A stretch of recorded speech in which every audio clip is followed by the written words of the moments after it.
She thought she could bully me with a fine for parking in my own garage. But the moment I revealed the truth, her smug smile vanished instantly. It all started on a quiet Saturday morning.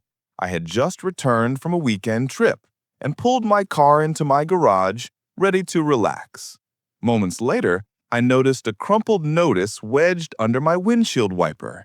An HOA fine. I blinked. For parking in my own garage?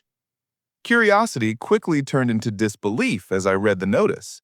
HOA Karen had fined me for unauthorized use of property and violating HOA parking regulations, even though this was my own garage on my own property. The next morning, Karen showed up at my door, clipboard in hand, and a smug expression on her face. "You've ignored the rules long enough," she said. "You must pay the fine immediately." I calmly replied, "This is my home and my garage. I'm not paying a fine for being on my own property."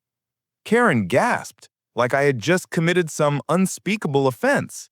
She reached for her phone to call someone, presumably the HOA police, but I had already called ahead. Within minutes, a local inspector and legal advisor arrived, reviewing the property deed and HOA regulations.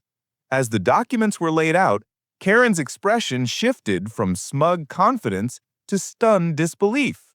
Every clause confirmed the same thing. The garage was part of my privately owned lot. She had no authority to issue a fine. By the time her colleagues arrived, Karen was red-faced and sputtering excuses. The inspector politely explained the violation notice was invalid, and any further attempts to enforce it could result in legal action against the HOA. Neighbors, who had watched the confrontation from across the street, murmured their surprise. Some even applauded my composure and the way I had handled Karen's audacity. As Karen walked away, fuming and humiliated, I finally leaned against my garage door and laughed.